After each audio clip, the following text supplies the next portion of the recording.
We haven't done a funny intro in a while, have we? No, there's nothing to laugh about right now. The world's going to hell. Welcome, everyone, to the 10K Rum Podcast. This is episode 113. Oh, man. Yeah. It's the yellow button. I got to remember that. Thanks, everyone, for joining us, of course. My name is Amos Joseph. I'm joined by my co-host, Brook Potter. How's it going, Brook? I'm exhausted, Amos. I'm absolutely exhausted. My friend Terrence jumped on the Religion Zero, and it's like, we're going to have this conversation. And as usual, it always goes down this road. I had like an hour and a half, maybe an hour conversation with him a couple of weeks ago. Same kind of thing. I love him to death. He's my brother, but it's like, dude, this is not the time or the place.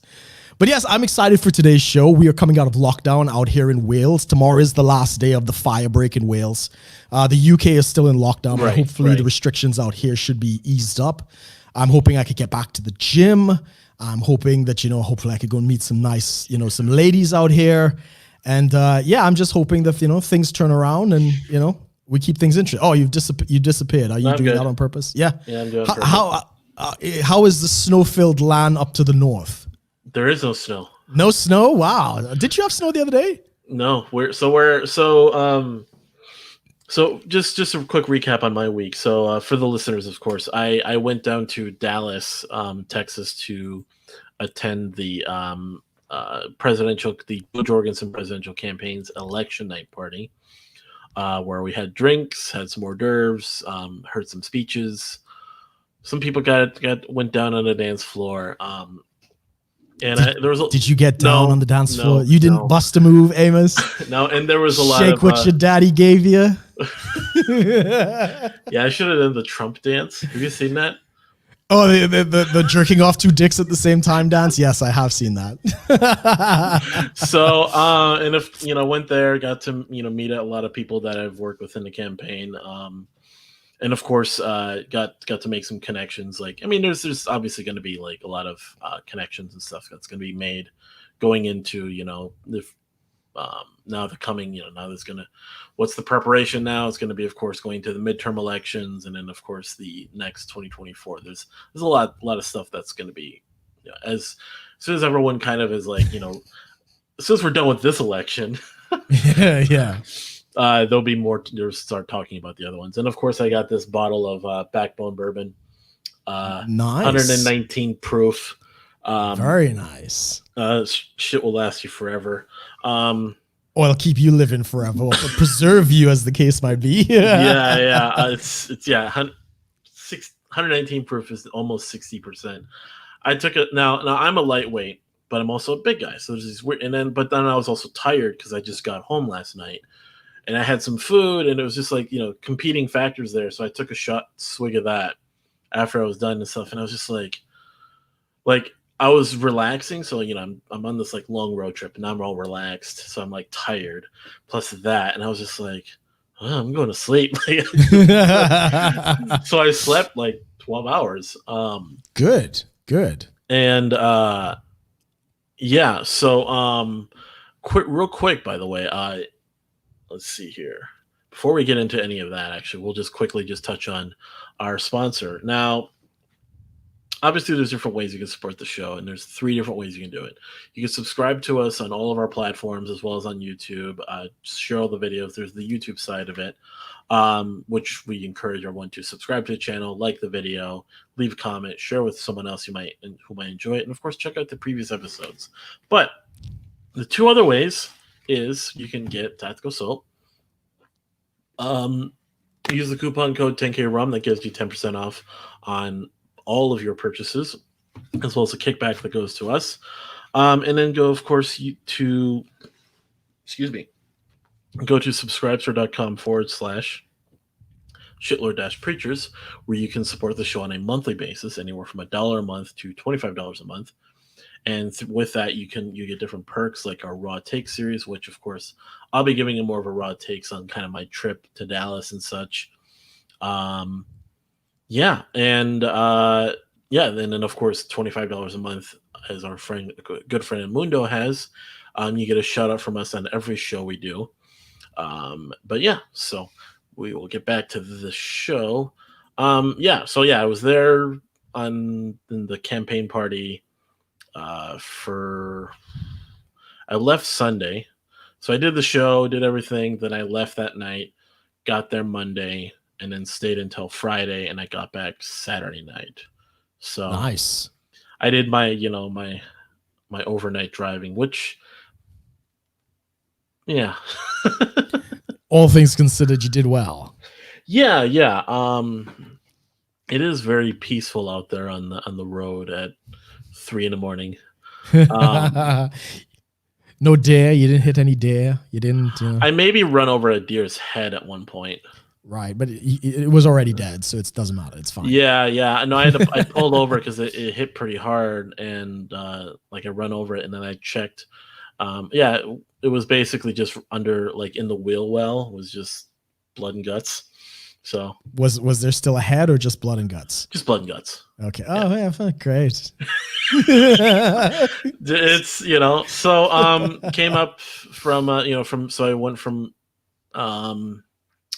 Texas up to Oklahoma, then to Kansas, to Missouri, then up to Iowa, then back into Minnesota. So I decided to take the toll roads coming back, just because it was more just straight freeway versus taking a bunch of back roads to avoid that. Yeah. So I'll have to. Of course, they're going to mail me the tolls for that. Cool. Have you seen those toll roads before? I probably haven't seen it in the US. I mean, we have them in the UK, but it's basically it's just you drive under these things that take pictures, Yeah. and then they log your license plate to send you the tolls bill. and all this. Yeah. we have that out here. Yeah, it's all.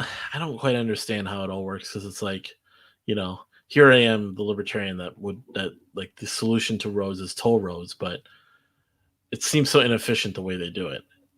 You just don't like spending money. That's the problem. My taxes already pay for those roads. Come on. Yeah. I mean, we have a similar situation out here in Wales. There's a bridge that connects. Basically, the capital of Wales is in the south of the country, and there's a gulf between us and Bristol, which is in England. Right. So there is a bridge, and I think for a long time there was a toll. But they've recently got rid of it, and the economies have just boomed because now people are going back and forth. They work there, they come back, they drink and they party on both sides. So yeah, but no municipality wants to give up money. So let's if things get tight, they'll probably bring the fucking toll back after COVID. So we pretty much have just one topic for today's show. Yes. And it's going to take the entire show and probably subsequent shows, depending on how long this goes. So yes. So it all starts with the year 2000. No. It goes back to the 50s with Truman, really. It's Dewey versus Truman. Dewey defeats Truman. So a lot of people on my news feed, and I think just a lot of Americans, at least 50% of Americans, I'd say, believe, well, shouldn't say that. I'm going to try to word this properly. So a lot of people have already kind of followed along with the election, have seen that all the major media outlets have projected and pretty much announced and called Biden is the president-elect. Now, with the votes that they're reporting, projected. Yeah, projected. So, well, they've called it, is what I'm saying. But yeah.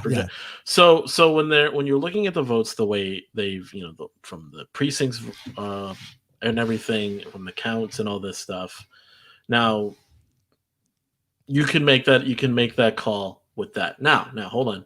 Now, with everything that is, of course, coming out now, Trump and a lot of these other, a lot of lawyers, a lot of people are now immediately jumping to we're gonna actually, there's gonna be an investigation, there's gonna be a recount, there's gonna be of course looking into a lot of these computer systems that some states are using,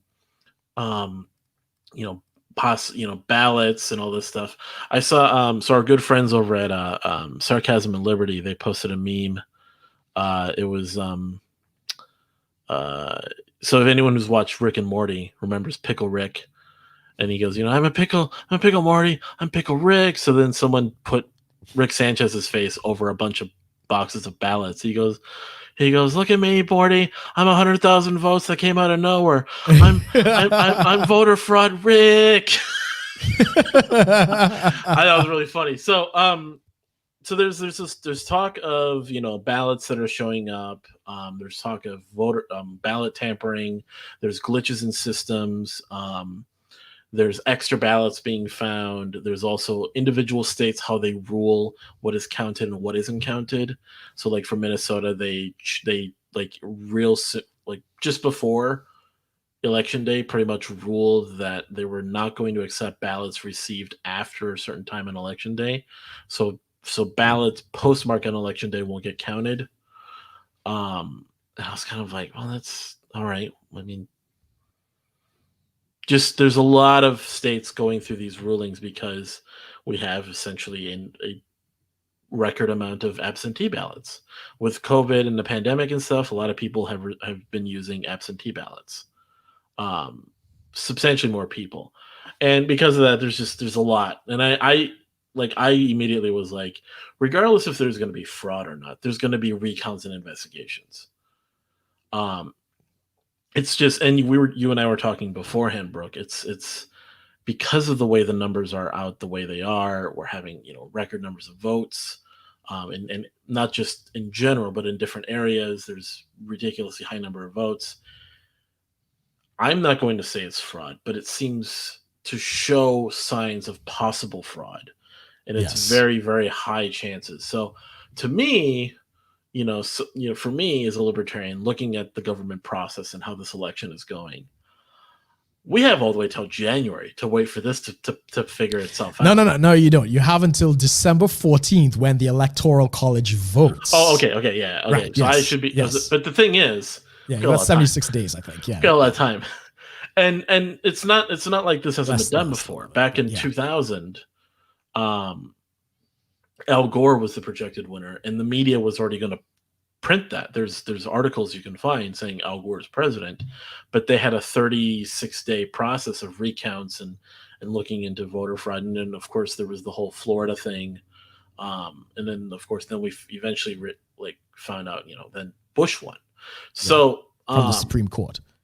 Yeah, so there's a lot of this going on, and even now I know this is doesn't matter really that much, but there were some people that were monitoring numbers in some states. So they were checking the Google is using the Associated Press numbers. If you type in 2020 election results, you see a map pop up. AP. Google it shows AP, which depends on how you read it. So here's the thing. Libertarians had some votes that disappeared too. Yeah.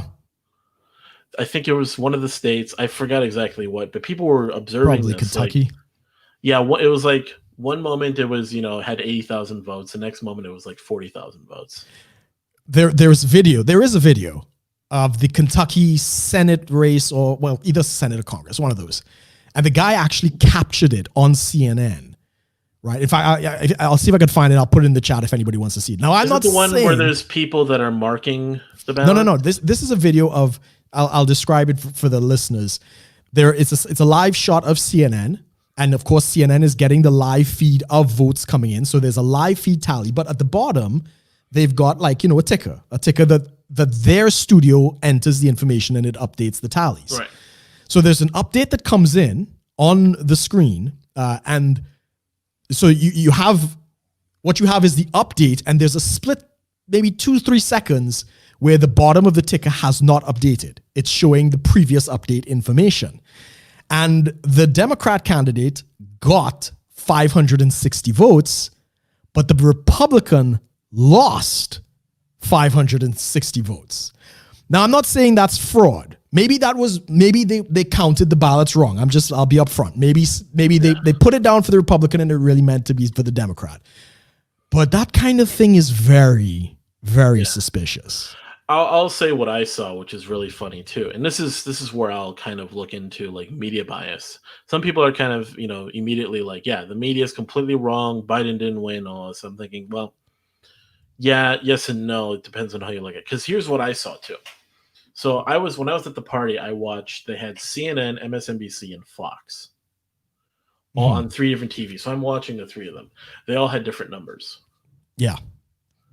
Because they're all projecting, and they're all, of course, looking at, okay, here they're called, like, I think someone, like, and then they started actually rolling back some of their calls. So they're like, oh, and Kentucky goes to whoever, and then this goes to that, and there goes to that. And they would like call it too early, and then more votes would come in, and then they would retract it and redo the numbers. And I was just sitting there, we're watching this, and we're like, this is just too close. Like, we can't really find out what's going on. And then, of course, being it's the Libertarian candidates party, we're sitting there watching this. We're also noticing, hey, there's obviously some missing percentage points in there, and that's obviously going to a split between mainly the Libertarian Party, the Green Party, Howie Hawkins, and of course, probably a handful of others, but mainly like Kanye West. Yes. Brock Pierce, which was another candidate. He's from Minnesota. He was in the Mighty Ducks. Right. There's a whole bunch of candidates that I learned about that I didn't know. So yeah, there's all this going on, and numbers kept changing, and I just immediately, like, a lot of us just pretty much just thought, we're not going to know for a few days, which it seems to be the case right now still. Yeah. And now that more, and then of course there was the whole thing with Nevada is taking forever to count, and I told you about some like. So we'll get into that in a bit. Yeah, let's get it. So for me, I decided I was going to wait up and watch the election. So I was in there's this young kid that does an analysis, Red Eagle Politics on YouTube. Good guy. And he had his little team on, and there was about 8,000 of us in the chat and stuff like that. And we were going through the numbers and comparing it to the past and all this kinds of stuff. All well and good. And I don't know, it must have been maybe 3:30 in the morning, my time, which is probably not even 10 o'clock your time. Maybe it's 10 o'clock, whatever the time was. Yeah. I think it was about to kind of close in California and stuff like that. And at that point, Trump was leading in Wisconsin, Michigan, North Carolina, Georgia. I think that he was leading in Florida. They didn't want to call it. They didn't want to call Texas. And I think they called Colorado for Biden. And that's kind of where it stopped. And look, in the history of the United States, no Republican president has won the presidency without winning Florida and Ohio. And he was ahead in Ohio as well. So it kind of looked like a shoo-in at that point. In fact, there was a British guy who put £5 million on a bet that Trump was going to win. So cool. I figure, right, it's all over, whatever, go to sleep, no problem. And then I wake up in the morning, as most Americans, I woke up before you guys, and I look at the numbers. I think I got up late too. I look at the numbers, and I was like, what the hell is going on? Because all of those leads overnight disappeared in very specific states. So I saw Florida call, like all of the bigger states, California, Florida, New York, all of that's been, called and declared, and, all of it's kind of done, but there's still states outstanding. I was like, what the hell happened? So I go into the chat room of the guy. I'm on his Discord, and I'm kind of looking at it. And that's when you start to see the pictures of the charts and what happened at 4 a.m., where all of a sudden, Trump, I think it was in Wisconsin and Michigan, he had 100,000 vote lead. And then all of a sudden you just see this massive spike up for Biden at 4 a.m. 100,000 votes, all for Biden. Like Trump got 0. And the same thing in Michigan. Is that the little graph thing that everyone's showing? Yeah, that's the graph thing that they're doing. And the same thing in Michigan, like boom. So I was like, what the hell is this? How is it that you could, then I found out they stopped counting. And that's when I sat back and be like, oh, I see what's going on here. Because I personally have seen this before in Latin America and other places. That's the kind of thing where, let's just say, the results come into question in places like Venezuela and, the Soviet Union and stuff like that.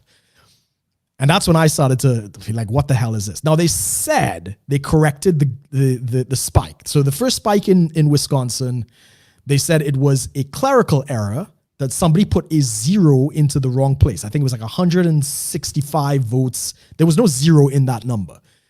But whatever, okay. But the correction isn't there. You don't see the spike come back down 100,000 votes. Yeah. But it's worse in Michigan. In Michigan, they just said, "Oh yeah, that just happened.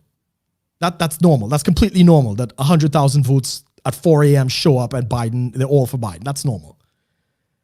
Now I'm not, as I said, neither of us can say that's fraud, but that when they said they stopped the count, suspect. Yeah, they said they stopped the count at 10 p.m. and only in these swing states, because Florida finished, Texas, and these are bigger states. That's when you have to ask some particularly, pointed questions. Yeah. And yeah, that was even before I started to see all of the videos and the glitches and all this other kind of stuff. Yeah, and yeah, so the glitches thing, I've seen a lot about it. Like some of it's human error, some of it was an actual glitch, some of it's software error, and I'm just like, here's the problem. That night I was watching it. Now Virginia, the minute the polls closed in Virginia, I think I was watching CNN, Fox News, and Decision Desk. And the minute Virginia closed, before any votes were counted, called for Biden. Now, that's not unusual. Like, okay, if New York closes, we know, oh, yes, of course, fucking New York and California are going to go for Biden. We know that. But Virginia could be in play. And what we were watching in the chat, so like, okay, Virginia's called. Nobody's really, Trump didn't need Virginia. Everybody kind of moved on. But as it got later into the night, everybody's like, look at Virginia as the county started to call in their votes. And it was like Trump was ahead by almost 100,000 votes. It was like a ridiculous margin. Mm-hmm. He was going to win. So it looked like he was going to flip Virginia. And he didn't need it, like the projections that these people were talking about. He didn't need it. But then all of a sudden, 100,000 votes for Biden shows up and he takes the state. And it's like, they said that was a glitch. Yeah. So look, we don't know. Yeah, and so for me, I'm just looking at it as take all the time all the time they have, really, but all the time they have to do what they need to do to figure this out. Because we can, right now a lot of people are cheering that Biden is going to be president, but it doesn't officially come into play until December, and even into January is when it really is, when it's official. So correct. They're gonna do their investigations. They're gonna go to court. They're gonna dispute a lot of stuff, and it's gonna give us a lot of stuff to talk about for the next few shows. Yeah, and that's how I'm really looking at it. Yeah, no, definitely. I mean, did you see some of the breakdowns of like the voter turnout or anything like that? I mean, how because I've been watching this pretty ferociously, so I don't know how in depth you've actually looked at some of the data. I know you sent me stuff to look at and you wanted me to read into it, but I haven't gotten too much into it, to be honest. So I'm obviously going to be hearing more about it as this week goes on, but I'll say this. Look, most people in Europe don't like Trump, so they're thrilled. But a couple of the thinking people, Sargon of Akkad, Academic Agent, and others actually are running some of the numbers. In fact, I'll put Academic Agent as a British person. I'll put that in the chat if anybody wants to see his video, where he went and looked at the voter turnout in places like Michigan, Pennsylvania, and Wisconsin.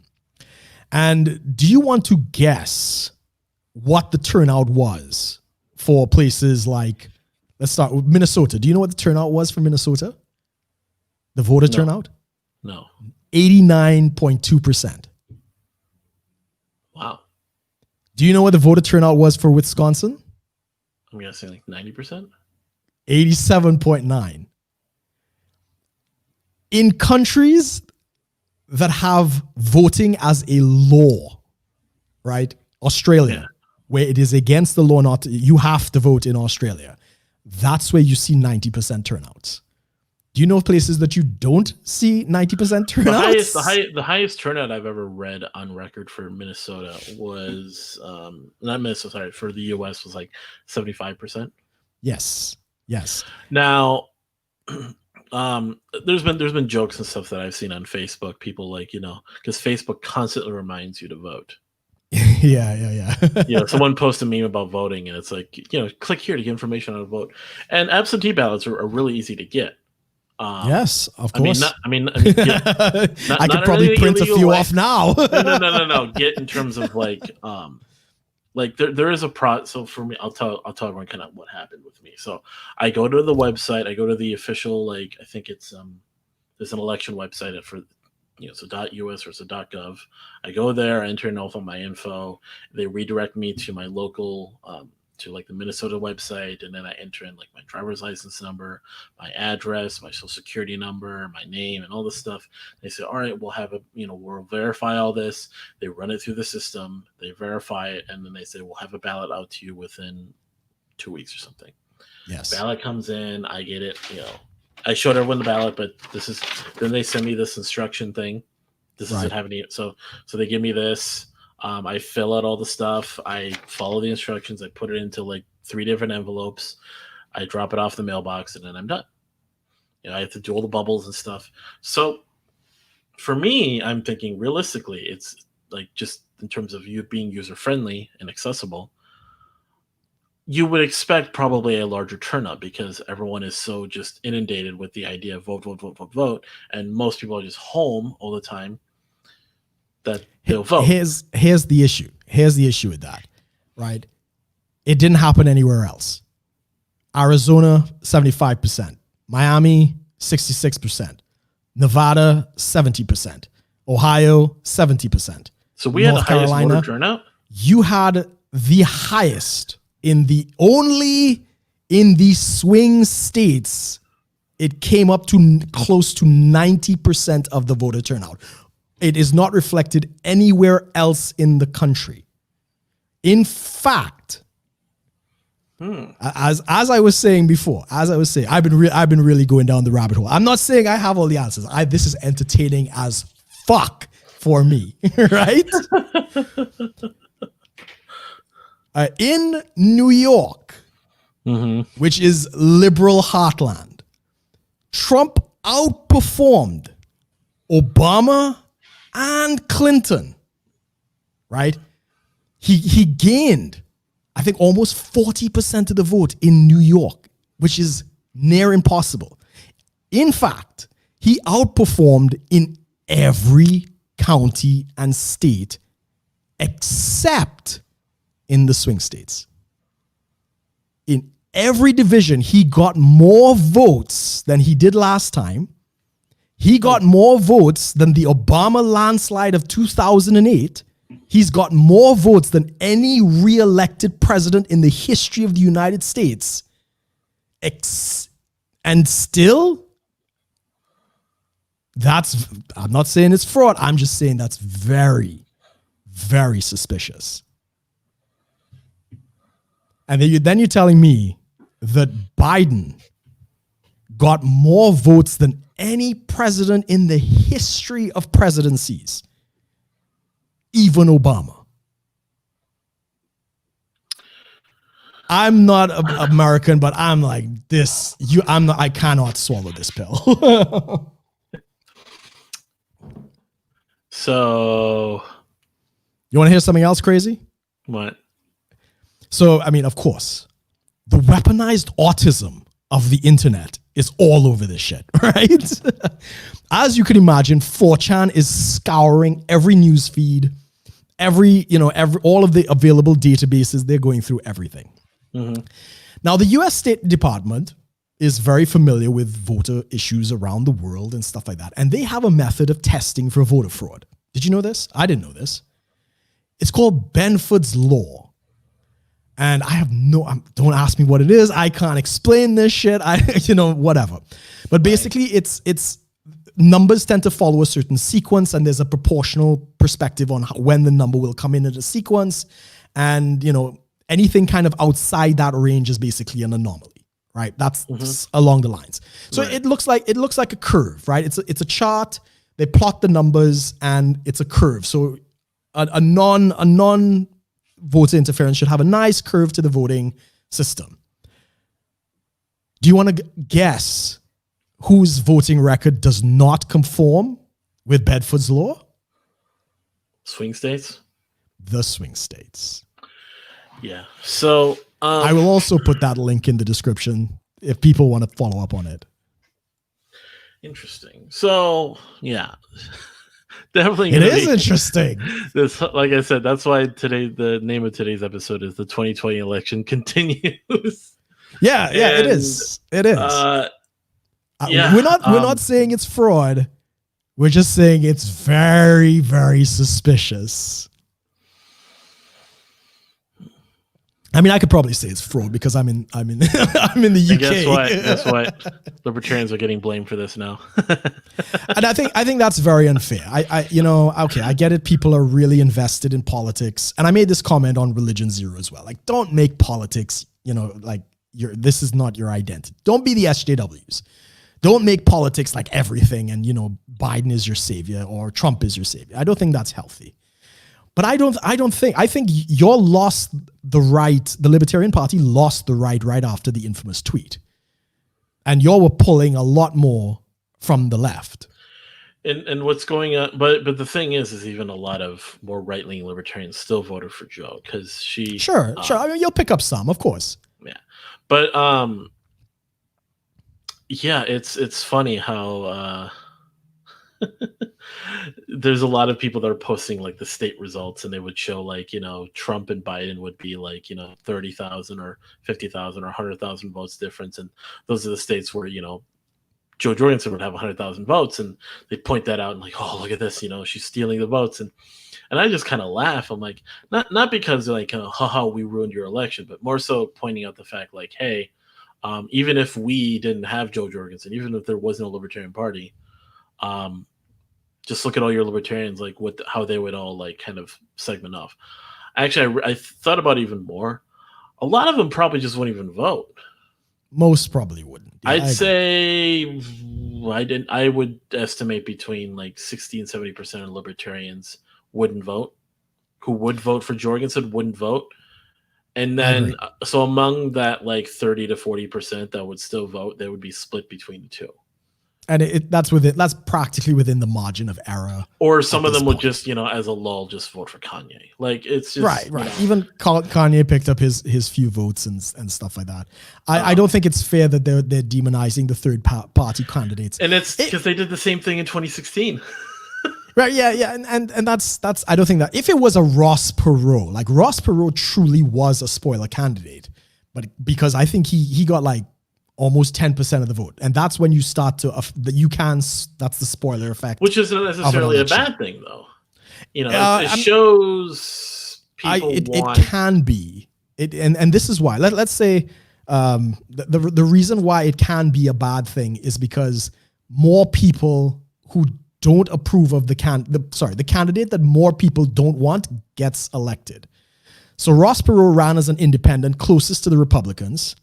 The Republicans were there, and he was pulling from the Republican base, which empowers the Democrats. So the Republicans and the independents would probably favor a Republican, but by splitting the vote, it empowers the Democrat. That's the problem with the first past the post system. But you have to be significant. The Libertarian Party was not significant. Real quick, alternative voting systems. We've talked about this for a little bit. Just real quick, because I know, so Minnesota, they're trying to pass ranked choice. Right. Okay, good. I heard someone actually talk about ranked choice might not be, like, it still has its own problems. Have you heard of the approval system? Yeah, there are a lot of them. There's instant runoff, alternative vote system. All of them have problems. All of them have ways that people can strategically rig them. Someone was telling me that they think approval could work the best out of the alternative because you vote for everyone. Correct. And the reason, or even rank, I don't know, yeah, it could be alternative vote or rank voting, whichever one. The reason that might actually be better for politics is because let's just say there were three of us, like Conk, you and me here were running the three parties, right? So I'm the Republican, Conk's Democrat, you're the independent. If you have ranked choice voting, people can vote for more than one person and you put them in order. So you as the Libertarian will, get the first vote, but I kind of like where Brook is coming from, so he gets the second vote. And if there's really nobody else, I'll give Conk the third, right? That kind of thing. Conk is conceding his position immediately in the chat. But what it means is I cannot piss off your voters. Yeah. Right? I cannot go and demonize you and make you the devil because, I might get a couple votes from your guys. So it actually cleans up politics a lot. Right, so I'm in first past the post is definitely the worst. We tried it out here in the UK. It was a referendum and they didn't do it. So first past the post is just raw votes. Right? Yeah, it's what you have. It's whoever gets the most votes wins and all this stuff. So but the approval system, which is another one I thought was interesting, was you vote for everyone. Basically, you go down the list and you say, do you approve or disapprove? Yes. And if you approve, so basically it's an approval rating. Yes. For everyone. So whoever has the highest one. There's a threshold, and so you vote for everybody who you like, and there's a threshold. Like, let's just say you need 50% of the vote or whatever the case might be. So everybody lists whoever has the most goes to the top, right? But they may not have enough to actually take them over the line. So then they'll go to, they might eradicate the bottom, right? And they might move those votes somewhere else until somebody actually hits that threshold. So but it has problems. You can strategically rig it, just like any voting system. There are ways to rig it against. But it creates a more diverse type pool of people. And it's much friendlier to third party people because you as a libertarian, it's no spoiler vote, right? If you vote the libertarian and maybe you vote Trump or somebody else after, or Biden second, or whatever the case is, it doesn't spoil their vote because you're also voting for these other people as well. And that's the benefit of it. So yeah, man, because statistically, there's been studies done on this. Like the Libertarian Party looks into this. Well, we had only 1.8 million people who voted for the Libertarian candidate for Joe Jorgensen, and of course, with all of that kind of how that plays out, and there's obviously more libertarians in the U.S. than just 1.8 million people that voted for Joe Jorgensen. Of course. And I think, and with the system, it would actually open up for that because I think someone did a study on this, and I remember someone in the party did. I think there's minimum 30 million libertarians in the U.S. I think that's a lot of people are libertarian, but they don't vote or they don't know that their position is libertarian. So I would agree with that. Yeah, and that was kind of what Gary Johnson was trying to bank on, was hey, most Americans probably are very libertarian, or at least the ones who are a lot of the independent voters. Yeah, where even they were showing that in the media, and it was really funny too when I watched the election. So they were comparing and doing a lot of obviously Fox News and these organizations, they have to keep cycling through 2016, 2012, this year, this county, that county, and they're doing all this stuff. They're just running through all this data, and they would show 2016, they would show Gary Johnson. Yeah. And even in some cases show Jill Stein. Yeah. But in this election, they didn't show anything of the third parties. Let me just touch on what I saw with the media that night. Obviously, I don't have a TV license, so I'm not watching live TV.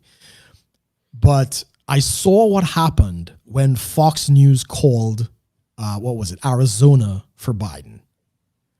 Right? They called it early before any of the votes had come out. And let's face it, Arizona is not a Biden stronghold. Right? It's typically a red state. Not saying it can't go blue, but they called that early. They called that before, just like Virginia, before anything. And the minute they did that, I think people caught on that the fix was in. The media was trying to push a narrative for the purposes, and of course I could be wrong. I'm not privy to the inside, workings of the Democratic and media machine. But I think they were trying to overwhelmingly show Biden was winning in hopes that Trump would concede early. That he would just kind of look at the board and be like, okay, I'm obviously down in these places, and I concede to Joe Biden. I think that's what they were trying to do. And it shows. If you go on any Fox video right now on YouTube, Fox News, if you go on any Fox News video right now and look at the comments, it's like, fuck you, traitor, I'm never watching Fox again. Total outrage, total hysteria, because they recognized it immediately that the fix was in, that Fox is playing the game to try to basically demoralize it. Yeah, the whole thing is, that's what's important to note too, is because someone I saw posted saying, the media doesn't call the election. Now, technically, that is true. Yes, that is true. That is true.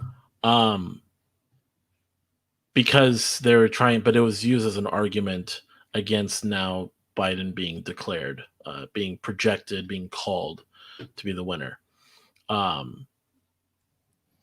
Yes, as Kong says, establishment gonna establish. Establishment gonna establish. That's the first time I found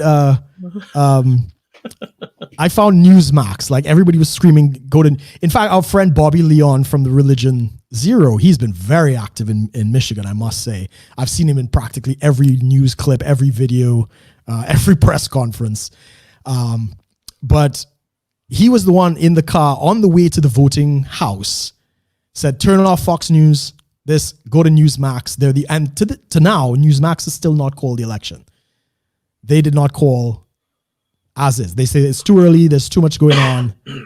And apparently, and I could be wrong, the ratings that Fox used to have suddenly switched over to Newsmax. So we'll see. Yeah, and there's a lot of stuff going on. Now, I personally looked into a lot of the videos people were talking about, because at first I saw a lot of these videos. So there was one, it was like a overview shot of this ballot counting room, and you zoom in, you see a woman is basically like doing these markings on a ballot. Now, I looked into that. Yeah.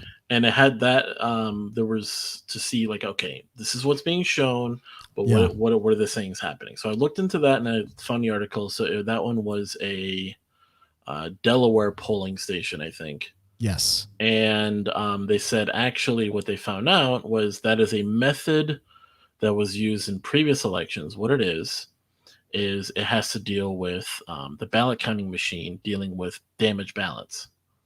Right. The problem is the video was shot at 12 a.m. at night, after they said we are closed for counting. So that's another thing too, is looking into the individual states on what their policy is for counting late ballots. Because no. That's we'll get to that. Hold on. Hear what I said. That Delaware state is in Wisconsin, is it? I think it's in Wisconsin. Wisconsin at 10 p.m. just pulls the breaker and says, we're not counting any more votes. Yeah.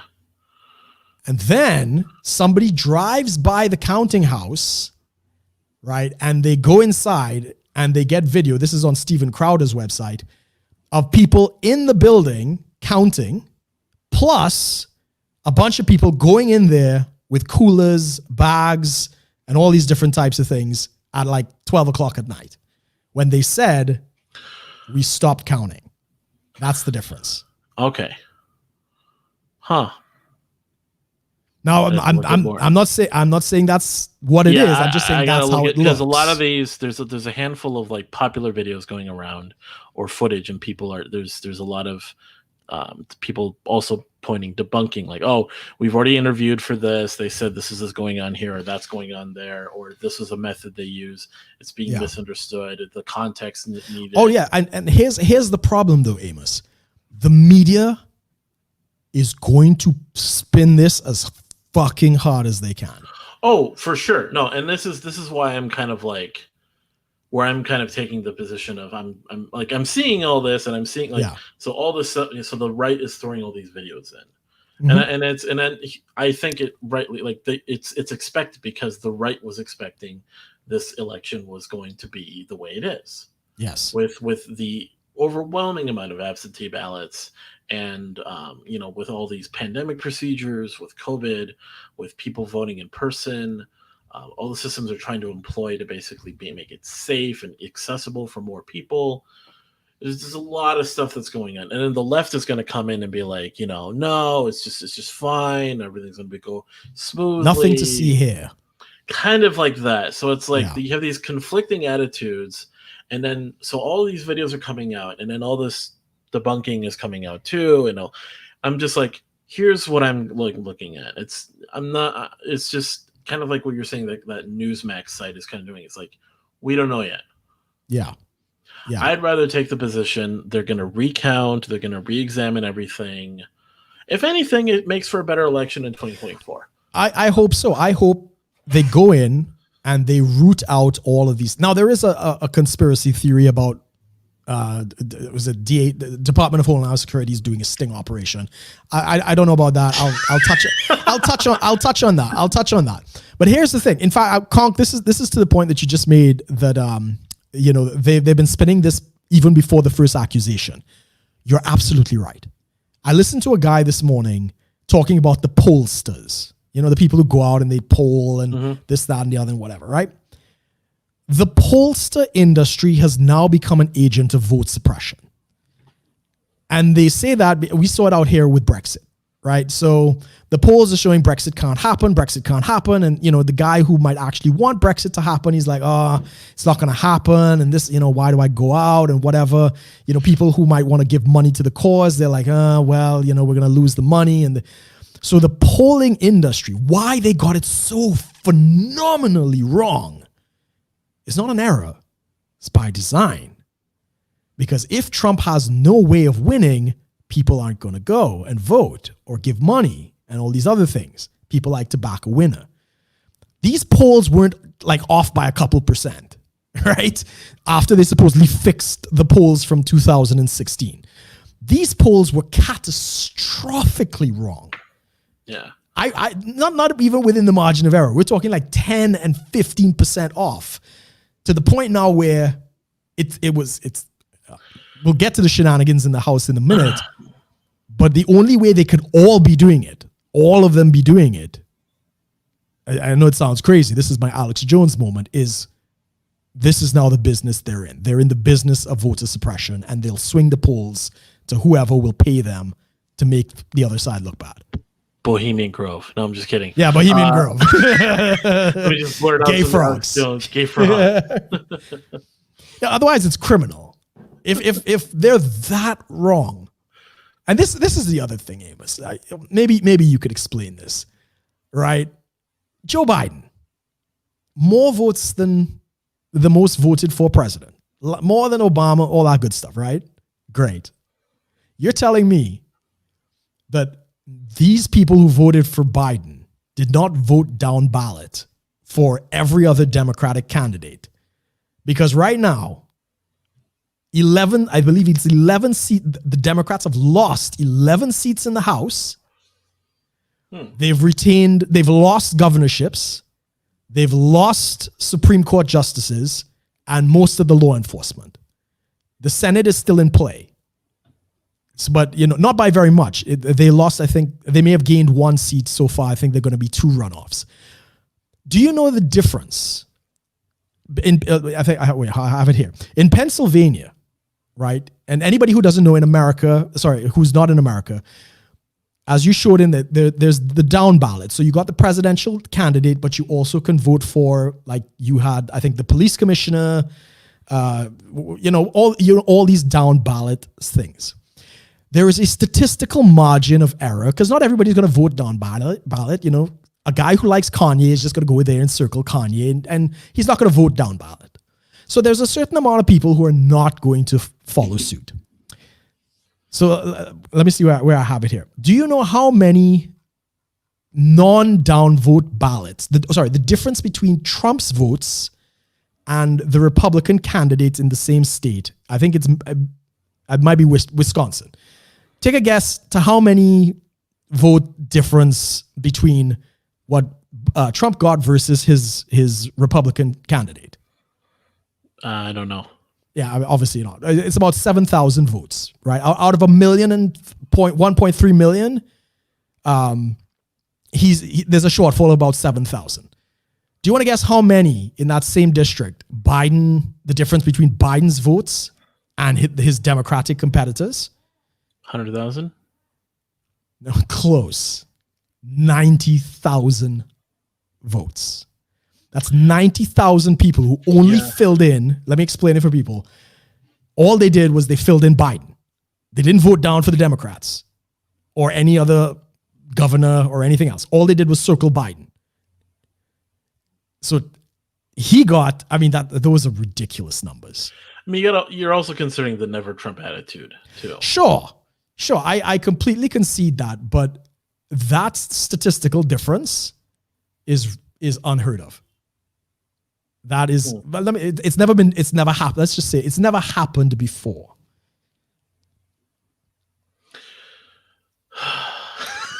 Look, I mean, this isn't evidence by any stretch, but I would say the Trump supporters are well within their right not to accept this as a fair election.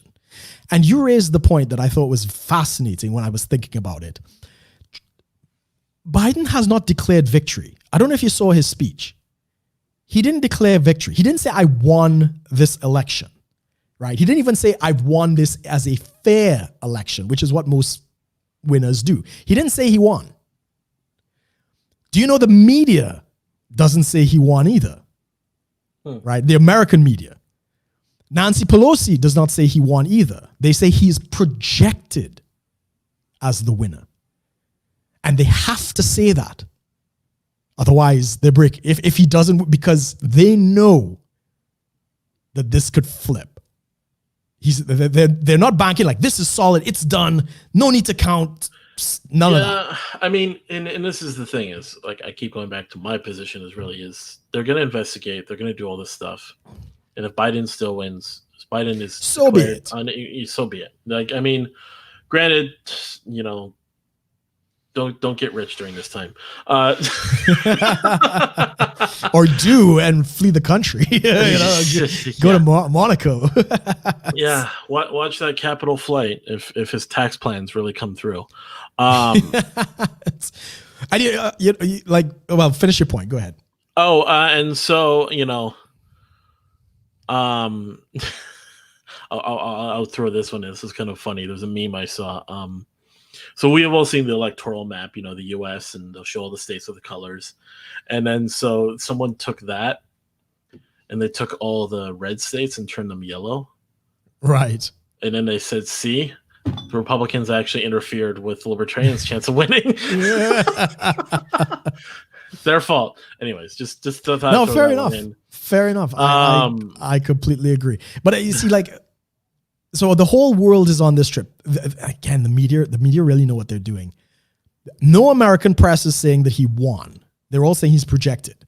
But the international press is saying he won. But again, that's outside the US, right? They're just going off of what they understand, right?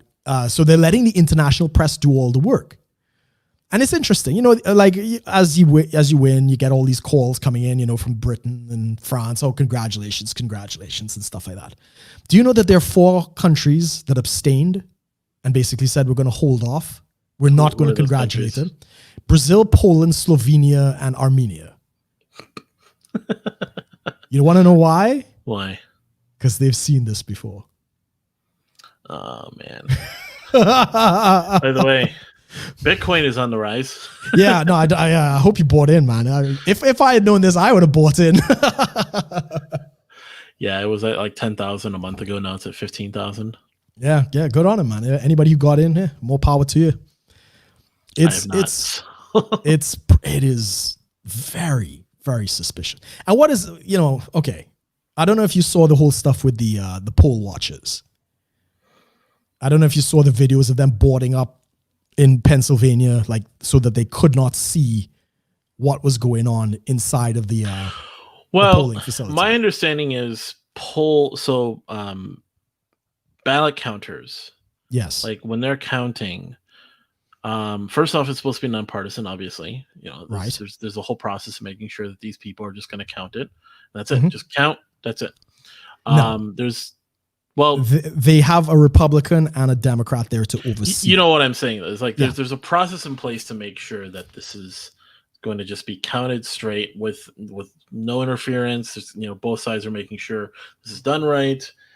But in terms of observing, like direct observing from the public, I've heard is not supposed to happen. No. But that's it. It's not the public. So Pam Bodie. Pam Bodie. I saw a video though of someone saying that apparently there was a whole thing where Republicans or Democrats were like being. There was one video I saw, and I can't remember exactly who it was. There was a guy. He was like, "Hi, I'm so and so. I'm a registered Democrat. I'm here, and there's obviously fraud going on because the Republicans are being told to like be 30 to 100 feet away from the counters or whatever." I was like, "What?"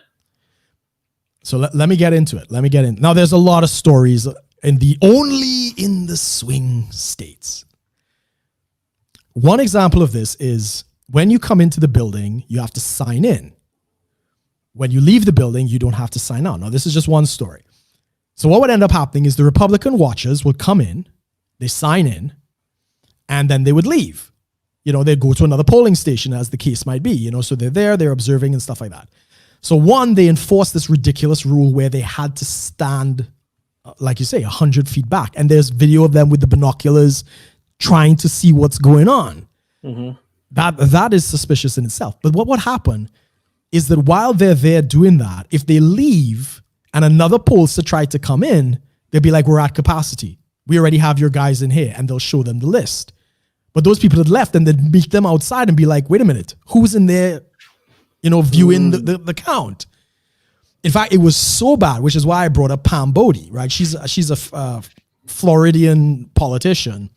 She had to get a court order, literally from the court, saying that she is allowed to observe the vote in Pennsylvania. And she's there with a press conference holding up, and the sheriff said no. She was not allowed in with a bona fide court order. In fact, it was so crazy. I was watching the Twitter, and what's the name? Cassandra Fairbanks, I think, is one of these people on Twitter and stuff like that. She got a snippet right after this woman showed up with this court order that said, from NBC, that said the Supreme Court in Pennsylvania has overturned the observation law. The count will continue. And then the Supreme Court of Pennsylvania says we have no such documentation. There's nothing before our docket. This didn't happen. And then that tweet, it disappeared. The tweet from NBC. It is ridiculous.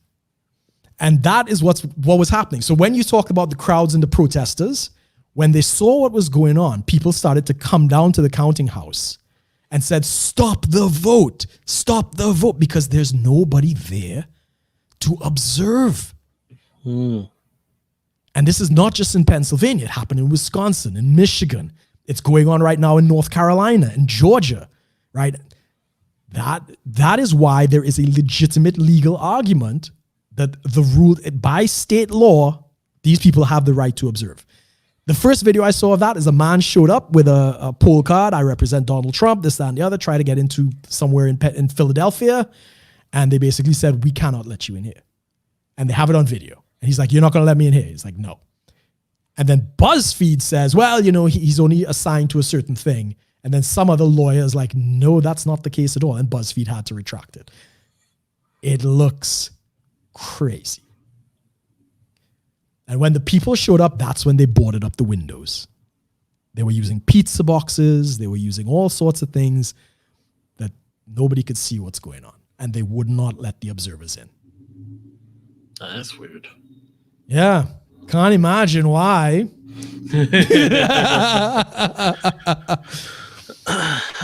So one final harebrained thing that's going on with that whole thing. I'll put the article up for Pam Bondi if anybody's interested in it, so they could read that in the chat. So, what do you think is going to happen?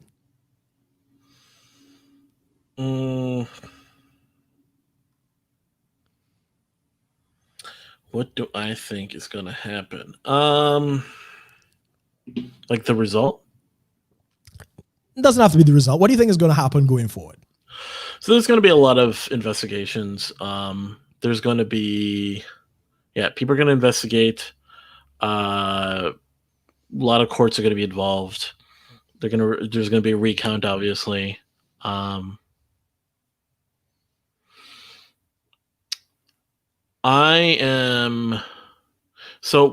the election, I basically told people I was 60-40 Trump to win. Mm-hmm. I'm right now like 50-50. Yeah, I would agree. No clear. Even with the so now that a lot of the major media outlets are projecting, and Biden wins, and of course there's going to be the electoral votes and all this stuff. Fine. But yeah, until then, it's just going to be a lot of investigations. Now, the results of those investigations, I'm not sure what they're going to reveal. In a way, obviously, fraud's bad. We know Yes. fraud is bad. Okay. Yeah, fraud bad. However, whether it's fraud on the left or the right, it doesn't really matter so much to me. Mhm. Even if there's fraud and Biden still wins. Mhm. Like, so they discover the fraud and they have to determine like what they do with those ballots. Fine.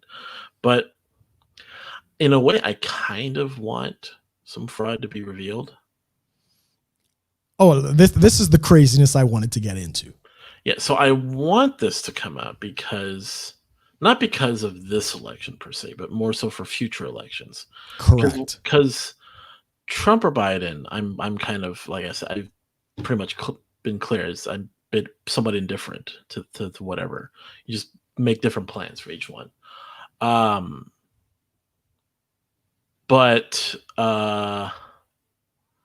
yeah, it's just the way I'm looking at it is just there should be ways to, like, for this much shady stuff, even if it was all somehow like not fraud or a lot of it wasn't.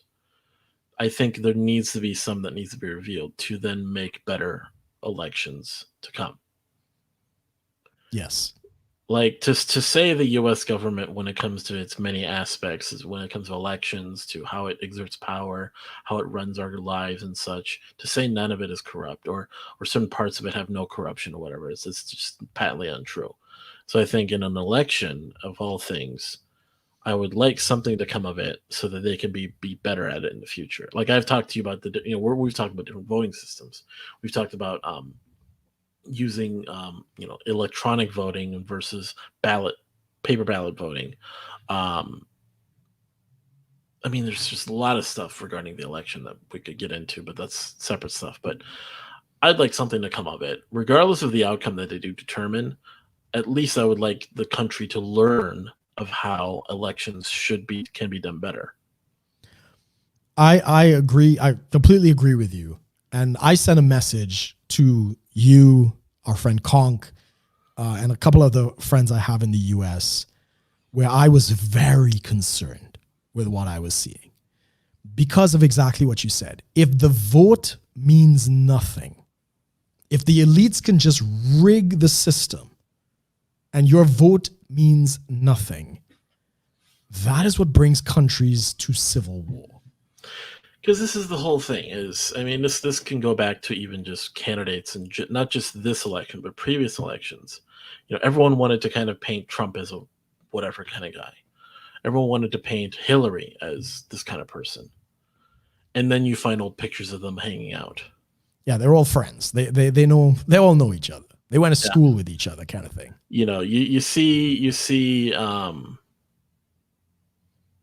the kind of people that politicians hang out with, and just high rich people hang out with, and you just look at it all and you go, okay, so they're all kind of friends together. They all know each other. They're all fairly amicable behind the scenes. They're not all just the game. And then you see this election and you see all this play out, and it's like, I don't want to get all conspiratorial, a powerful ruling class against all of us, but at the same time, it kind of paints an interesting picture, and it's like, is all of this, does the election really matter? Does the vote really matter? This is where some people kind of start to have the logic of, I just don't vote because it's all just this, and I can see that point, but it's like, not that I want corruption to happen, but I want corruption to be revealed. Yes. And fraud to be revealed. Yes. Not for the sake of fraud, but for the sake of learn to be able to deal with it in the future. So I completely agree. And so this is my second Alex Jones moment. Oh boy. Where I tell you about the watermark from DHS. Now, this I don't think there's much to this. I hope it's true, but it's unlikely. Again, I will put the link in the chat if anybody wants to check this out. Did I put the right thing? Yeah, I did.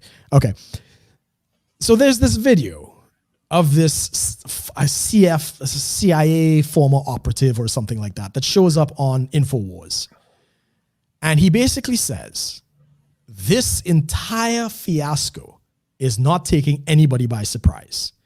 Trump knew back in, 2018 that the election was going to be rigged and the Democrats were going to try and cheat.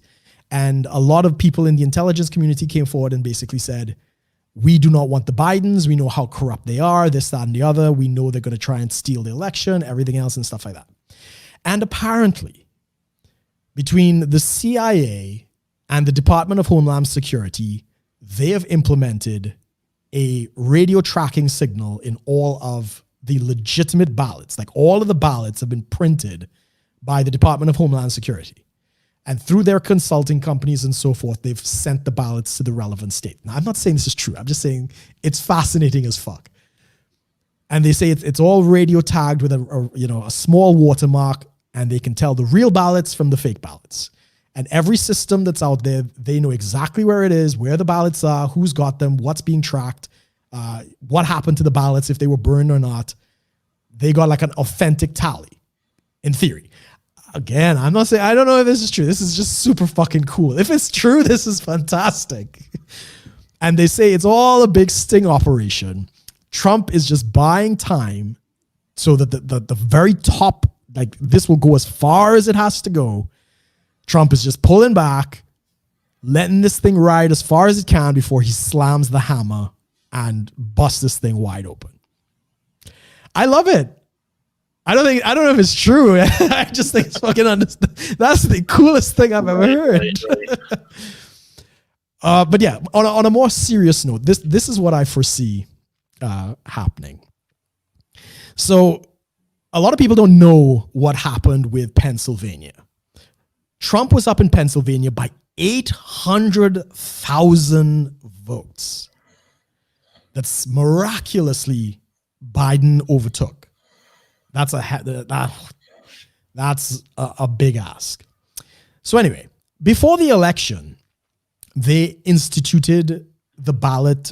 They put out the state legislature put out a law about absentee ballots and mail-in ballots, basically stating these are the rules. This is how it's going to work, and the ballots have to be in by 8 p.m. on election day.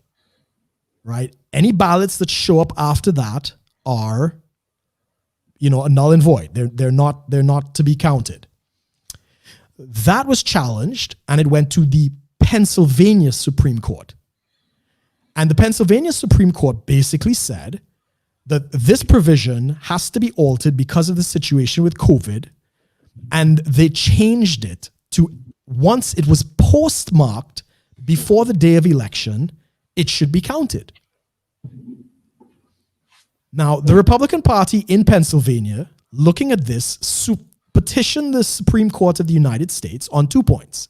One, would you review this ruling of the Supreme Court of Pennsylvania? And two, make it quick because it was like days before the election. So the Supreme Court couldn't make it quick, and they denied the expedition of the hearing. But they gave special instructions to the state of Pennsylvania, basically saying that you have a pending issue of review before the Supreme Court. Any ballot that shows up after 8 p.m. on election day should be separate from all of the ballots received before and should not be included in the count, or if counted, should not be included in the total until the Supreme Court rules. That's the ruling. Now, election day comes around. We see this fucking shit show that, taking place in Pennsylvania. By the time of 8 p.m., Trump was ahead by 800,000 votes. Right? Day 2, we see the shit show where that, all of that starts to disappear, where Biden is taking it over, right? Day 3, Alito from the Supreme Court, the U.S. Supreme Court, sends an edict down to the voting house in Pennsylvania and basically says, remember, you are supposed to separate any ballots received after 8 p.m. on election day and not include it in the total. They didn't do it. They didn't do that. So, this is going to the Supreme Court in a couple of days. And if this rules that the Pennsylvania Supreme Court basically legislated, which is what they did, they changed the wording is unambiguous. That means everything that showed up after 8 p.m. on election day is no longer valid. And that will switch Pennsylvania from Biden to Trump. And they called Biden the leader because of the flip in Pennsylvania. That's what's going to happen. Drop mic. And that's it. Biden can't win if he doesn't get Pennsylvania. Well, I mean, he could. If they fake it out everywhere else, it's possible.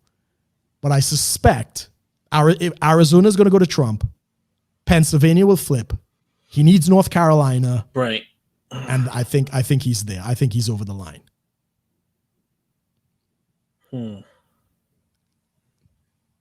I think it's going to happen. I think it's going to happen. I think it's going to happen. I guess I was really digging it. I have nothing else to fucking do. I'm in lockdown, right? So I've just been going down this fucking rabbit hole. So anybody interested in that, Steve Turley on YouTube, he has a video. That's the one thing I don't have the link for. This is what's going to happen. I think many states might end up with that same issue. We'll see. Because even you said in Minnesota, they changed the law as well, right? The ruling that came down from the Supreme Court, but it was a circuit court that came down and changed it. Yeah. So the same which could mean that my ballot wasn't counted, even though it doesn't matter too much to me. Yeah. So the same thing. If they do the same thing, if the court has interpreted statute and changed it, it's unconstitutional. I would drink to that, but I'm a little too late. Which means Minnesota might turn red, right? That's red. Red is no, actually, it was like 60 or near. It's like 65% to Biden. Yeah, 65. But all of that flip came. I agree. It's a long shot. I'm not saying Minnesota. I don't think had much of that flip in that way, though. It was some of the bigger states. No. You had 90% turnout. Of course, Minnesota had that issue. So. Oh yeah, that's right. Okay, that's what we're talking about. Yeah, of course. The question is if the ballots were not in-house. We're just really good citizens. What are you talking about? It could happen in Minnesota. I don't think Minnesota is so much. I think Michigan might flip. Wisconsin might flip. Nevada, they're finding a lot of dead people.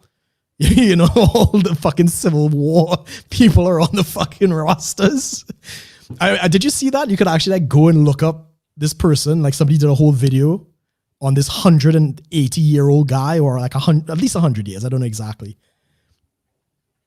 Went onto the website in Pennsylvania, put in his social security, whatever.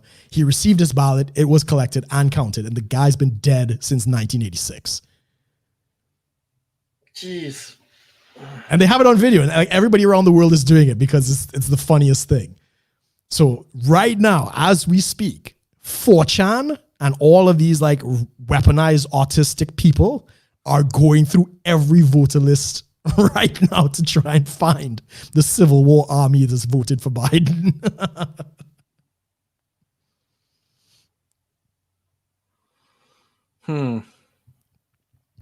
But you see why it's concerning.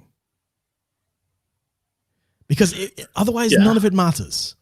If this could be the last election of the United States. If this is not sorted out, no election will ever matter ever again. it could go into civil war. You could be literally watching the end of the country. Not that we're hoping for that. I'm just saying you are truly on the precipice at this point. Yeah. Oh yeah, Conk. Good point with that. Did you hear about AOC and her Trump supporters registry that she wants to do? What? Yeah. Oh, fuck. Do I have the tweet? Hold on. I actually might have saved it to my phone. Like I said, I've been really going down the rabbit hole with this one. So anyway, night of the election. No, not night of the election. Probably when Biden was declared the winner. Hold on a second. Is this it? No. So when Biden, and basically the left starts celebrating and all these different types of things. Here it is. Of course, the mask starts to slip, right? People now think they're coming to power and all this other stuff. So AOC, Alexandria Ocasio-Cortez, says, is anyone archiving these Trump sycophants for when they try to downplay or deny their complicity in the future? I foresee decent probability of many deleted tweets, writings, photos in the future. Basically saying she wants to create a list of Trump supporters for the atrocities they've committed and put them on a list. Absolute insanity. That is what's going on at this point. Oh no, what's happened? I thought you froze for a second there. No. Oh, okay. The Trump Accountability Project. Yeah. Oh, so Trump just sent us another tweet from somebody else. If you know anyone who supported Trump, please add their names to our database. They will be dealt with in due course once appropriate legal framework can be put into place. Did you get that? You could probably pull it up. But this is insane. That's like some Gestapo shit, bro. This is what happens when Democrats get power. You still with me, bro? You're looking. I don't know if you froze. You're like you're in shock. I'm just looking at this. What is this? What are you looking at? Trump Accountability Project. Yes, the Trump Accountability Project. So any Trump supporter, anybody who's given him money, supported him, whatever, they're going to be put on a list and dealt with in probably some kind of re-education camp. You are that close to fascism. I mean, if this person she can actually house. do it. I mean, if she just wants to make a thing like what was it? Didn't Candace Owens get caught doing that one thing? What's that? Remember when she was Red Pill Black? She made some website that people were calling out with some sort of doxing effort. Oh, possibly. I mean, Candace Owens isn't in the house though. That's a little different. No, I know, but yeah, I get the point. Yeah, but it's not saying just the left will do stuff, but the right will. I mean, now Candace Owens is the right's favorite black woman. Yeah, I mean, she's served them well. She's served them very well. I think she's working with somebody now. She's moved over to Daily Wire. Yeah, but fine. Is it Daily Wire? That's Shapiro, right? Nah, yeah. I'm just thinking. Don't think the left is the only one that likes to have their tokens. The right have their tokens of course, too. Of course. It's pretty wild. One thing that speaking of tokenism, Andrew Yang. Oh, did you see what they did to him? So here's the thing. So Andrew Yang comes out, so him and Tulsi are kind of like, the unlikely candidates. Everyone liked them because like Tulsi was anti-war and she's trying to be real and everything. Like everyone I like Tulsi. I liked her. Yeah, Andrew Yang was coming out, with his crazy ideas, and he's trying to dismantle like the common idea of the Democrat, and we're supposed to be the party of the people. So he even comes out. So before the election really played out, he was talking about he's CNN contributor Andrew Yang.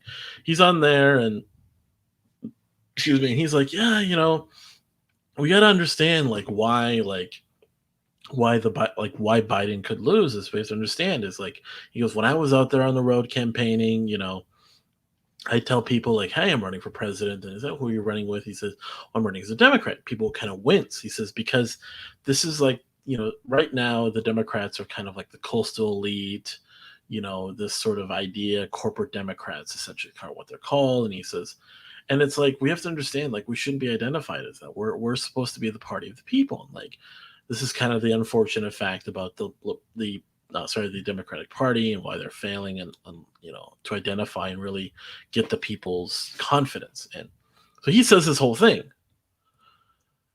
And then now Biden is being projected to win, and everyone's kind of taking it as it's just official at this point. And I see, Andrew Yang over there posting on TikTok, oh my gosh, this is, congratulations to Joe Biden winning and stabilizing our democracy. And I'm kind of like, what the hell happened to you, buddy? Like, you were here trying to break away and say, we need to understand why Trump won the vote. We need to understand that we can't just keep being the same Democratic Party as we've been the past few years. We can't just get too comfortable, and then turns around and, it's the same thing with Bernie. Yeah. Every time Bernie comes around, it was like Team Bernie all the way, and then Bernie loses, and okay, fine, and then Bernie just like, I'm sorry, but Bernie just kind of gives in and cucks to the rest of the party and goes, oh, yeah, I'm totally on board with Kamala. I'm totally on board with everyone else. I'm totally on board with Biden. Andrew Yang's totally on board. Tulsi is one of the few. Like, she's still, she's, of course, pursuing legal action with Hillary for calling her a Russian asset and all this stuff. Yeah. She's still going after that. She's suing Google for showing real clear evidence that they're like messing with the campaigns. Oh, I mean, we didn't even touch on the tech censorship during the election. Oh, there's plenty of that. Do you know how bad it was, Amos? I was in a private chat with somebody on Twitter. Private chat. And I tried to share one of the links that I put in the description, the one about the crazy conspiracy with the watermarks, which I hope is true. I just tried to share that. And he responded to me like, what the hell? Can't access it. This URL has information that is inaccurate. He could not even see it in a private chat. The whole thing, I mean, I'll admit, like, there's Trump likes to just tweet for the sake of tweeting. Yes. So he's just tweeting, I won, I did this, I did that, this is all fake. And I'm like, okay, like, speaking way too soon, there's a lot of stuff that needs to get worked out. Fine. Mm-hmm. But they're going so far as like anything that has maybe a little bit of whatever to it, like, unless it's 100% totally approved by them, which most of the time is like leftist sites. Yeah. They're just completely demonizing anything the right posts. And it's like, but even there was that whole thing, was it the New York Times or was it the New York Post or one of them? Because there was that whole thing we talked about, the hearings that they did with Jack Dorsey. Right. And he was like just dodging the question, like, no, you totally interfere with elections. And yeah, that's a whole nother can of worms. Is how tech companies, because like, right. So here's a new one. So I've told people, like, and I've said this publicly, like, I admin a couple of Facebook groups. Like, some of them are just like, discussion groups. Some of them are like for organizations and such. Just group of people. Sorry, did you see the call? We have a info tag underneath this video right now from the Associated Press, linking to the Associated Press. You don't even have a tag under this live video from what? About the election results because we're talking about it. Oh, well, that's good. There we go. They're quick. But this is the thing. So I forgot what point I was on. The censorship, the tech censorship. So, okay. Oh, so here we go. So Facebook. Yeah. So I have Facebook groups that I'm like an admin on. A lot of Facebook groups right now, if you've ever been an admin of a Facebook group, is so there's different processes you can do with people who are like violating certain rules in your group. Like, you can actually put them on what's called post approval. Oh, okay, Timeout, yeah. post approval, muting, blocking, all sorts of things. So post approval is done where it's like, hey, everything you post needs to be approved. Some Yeah. groups do that by default because they want to like curate their content. Sure. Some of those will do that because certain individuals need that because they're just posting whatever the hell they want. And they don't like that. Whatever. Yeah. A couple of groups that I'm in have been just by mandate from Facebook, all posts are post approval except for admins. Really? Set So by Facebook. Set by Facebook until January 5th. Fucking hell. So I'm sitting here like, and so I had to put out a post to tell these folks, like, all right, guys, obviously, I mean, posting edgy memes and all this stuff. You and I know about it, posting edgy memes. Facebook doesn't like that sometimes, but they, instead of just addressing it case by case, they're just doing a blanket thing. Yeah. And we basically were telling people like, all right, using common sense, we're going to approve everything people want to post, but keep in mind, if you're going to go post something that's actively trying to do something, that's on you. Like we're not gonna play, but we understand like this is just how it is. And it's not just one group; it's like multiple groups that I'm in. Libertarian groups, more like or cross, sort of large groups with people from multiple political ideas, and just all of them. Anything that's basically considered fringe or just not in line with left leaning ideas or whatever, all of them have this mandatory like post approval for the entire group. Now, admins like myself can just post. Yeah. But anyone else, I'm just constantly getting, prove this post. And I'm trying to see if I can pre-approve. Right. To see if that'll work around it, but I'm not sure yet. So it's with BitChute. So some of the video links that I'm sharing are from BitChute, which is an alternative to YouTube. The stuff that you can't get on YouTube, you could probably find on BitChute. The entire website was taken down on the night of the election. The whole thing, gone. It came back up a couple hours later, but that night disappeared. It is, I mean, it sounds crazy. This is a conspiracy theory. This is whatever. And thank God we're getting people stepping forward. We talked about like so a lot of people connected with the Libertarian candidates campaign. Yeah. All their Facebooks got sucked for a full day around close to the election. Some people got zucked after the debates. Now all these groups are being like, they're not being sneaky about it. No, they're as I said, the mask has fallen off, and that's why I kind of like Trump's approach at this point. I don't know if it's coordinated or not.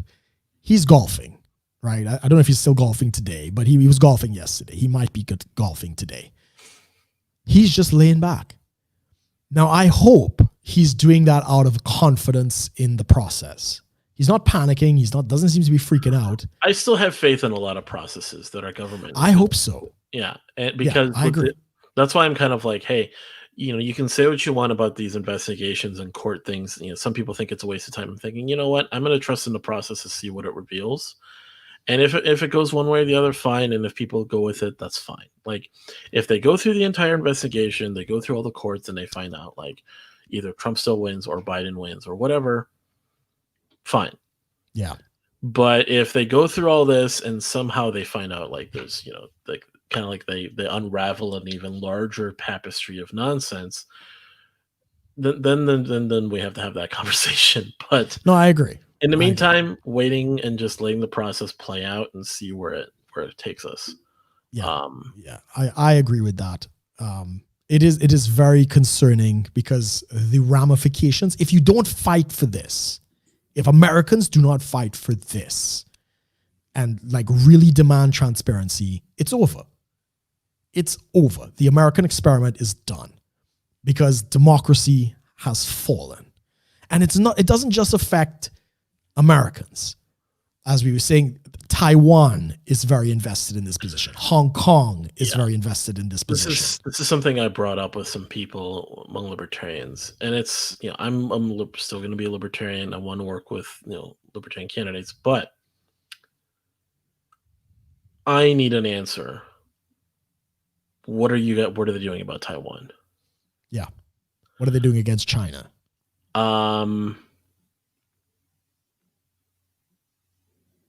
Yeah, it doesn't even get into the situation in the Middle East and other places. Because, well, this technically it's out there. The conversation needs to come up because if so I got a message from my family basically talking about, oh, they needed info from me and the family that's on this side of the world, emergency contact info and all that. I was like, oh, okay, fine. Here's all the info. And they said, yep, because they're telling us we need to make preparations in case whatever happens with China. Yeah. Yeah. And, I've been hearing about that most of my life. Fine. When I was growing up in Taiwan, a lot of my life growing up, just learning about, China could do this, China could do that. China already does this, they already do that, China over here, if you guys go look on YouTube, look up China Uncensored, you'll look at a lot of pretty good stuff on how China just thinks, hey, let's just fly some fighter jets into Taiwan Strait, see what happens. Like, what? No. Do that. Chris Chappell, I think is his name. Good guy. Yeah. They're just doing all this stuff, and I mean, it really depends upon who's going to be president. And yeah, it's a bit of a one issue thing that I kind of have with the president. And it's kind of is at odds. Like on one hand, I'm an American that's a libertarian, and the other side is, I have family in Taiwan. Yeah. So if there's a president out there, it's not like, oh, I'll vote for them because they're this. But at the same time, it's like if I'm not hearing, you have skin in the game. Yeah, you have skin in the game. So if I don't hear a clear answer on something, and I'm still getting these things, it's tough to like really hold me there. Like I sat down with at the election party, we had like conversations going till 4 a.m, and I kind of was like, hey, I'm getting these messages from my family, what are we going to do about this? I pointed this out, and there's people in the party will agree, is we can't just freedom our way out of everything. No, you can't. You're not going to freedom your way into getting China to back off of messing with small countries that they think are rogue provinces. You can't freedom. Yeah, you can't freedom your way out of Tibet. You can't freedom your way into thinking the concentration camps will go away because free markets. Like, no, that's not how it works. Yeah, I mean, China has some form of free markets. It doesn't help. They're just getting worse because they got money now instead of. So they've got money and they're doing like you can't. You're not going to freedom your way out of getting the Uyghurs out of concentration camps. No. You're just not. Like, exactly. I'm not calling for some direct invade. I'm not calling for that. No, of course not. But we love our Chinese overlords. No. But you know what I'm saying is I don't like. I'm still anti-war. Agree. I still don't want violence. I don't want this crazy stuff to happen. But it's like if there's not going to be people, we live in the real world. If there's not going to be people in positions of power that are going to take a hard stance to say we're not going to stand for this, we're going to cut you off if you keep messing with people. Yeah, and this is what I'm concerned about as well. If the United States goes into a civil conflict, who is going to take advantage of that? Because you guys have a lot of enemies. This is really serious. If it goes bad, who's going to take advantage of it? Who's also going, like, what happens to the military during all of that? Well, right. That I mean, this is all hypothetical, and hopefully I believe the courts will stew it out, but you all are really on the precipice of something. Yeah, we'll see. Yeah, I'm optimistic. I mean, I'm just more concerned about, like, what is Biden's position on Taiwan? No, quite. Even for us, like, I think one of the BBC reporters caught him kind of on the fly. Like, Mr. Biden, what do you think about the UK-America special relation or some question like that? And his response is, well, I'm Irish. And he walked off. That actually isn't a good thing. The Irish don't like the British. Oh, someone took that clip and they put him in some like a green hat and a leprechaun thing, or no. They put him in like the Irish revolutionaries, the rebels. Oh, okay, yeah. They put him in like some of those pictures of like the was it the IRA? Was it? Yeah, it was the IRA. Like, And I mean, there's those pictures of him with a couple IRA sympathizers have surfaced. So it's not looking good for us. Like the UK, we're leaving the trade bloc with the EU. We kind of need you guys. So see, this is a real thing here, but Kong Biden probably doesn't know what Taiwan is. Exactly. Like, that's what I was laughing at. Like what? Like, probably. Well, it's going to be an interesting Harris administration, you know. We didn't even get to that. Like, do we think he's actually going to be president? Did you see the meme? It said, here's a picture showing like how presidencies age candidates or age presidents. Oh, I've seen that. I've seen so with it Obama was showing like and Bush. Yeah, it was like Obama, Bush, and then it showed Clinton, and then it was like Biden to start, and then it showed Kamala at the end. Like, wait. Ironically, Trump hasn't aged a shit in the presidency. I mean, that's the thing. Someone he seems to get younger.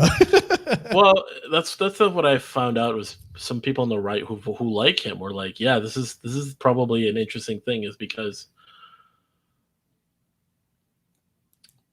Trump, like, everyone wants to talk about how Trump, goes golfing all the time, and he's, not doing as much as other presidents have done.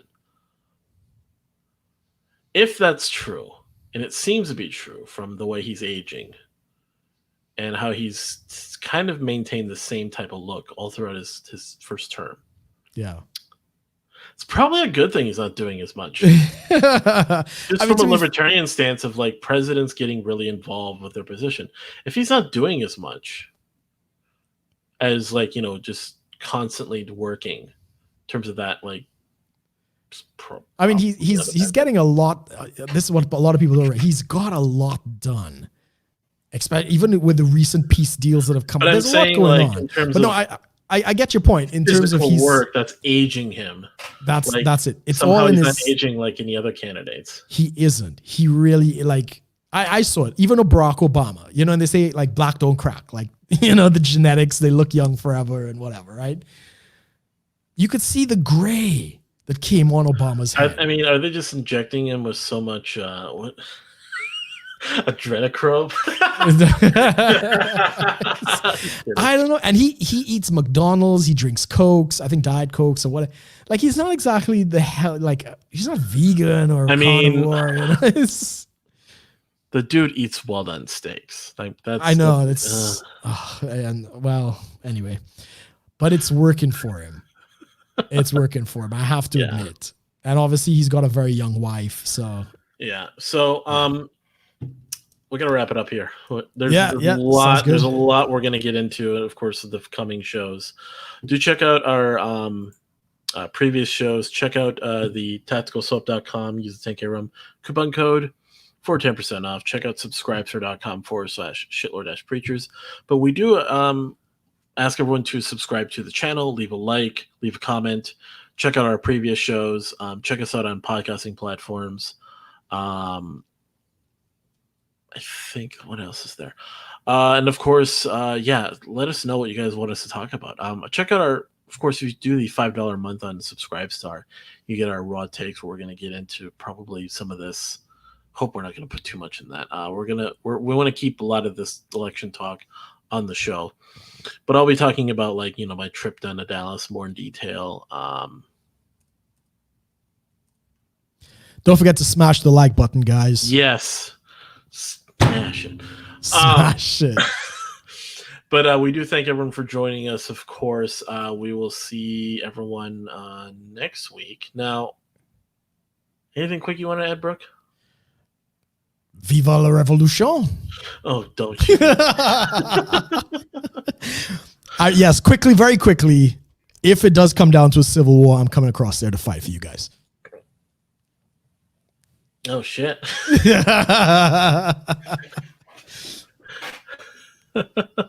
Thanks, Brian. Share it with anybody who might need some encouragement. Yes, we will, of course, see everyone next week.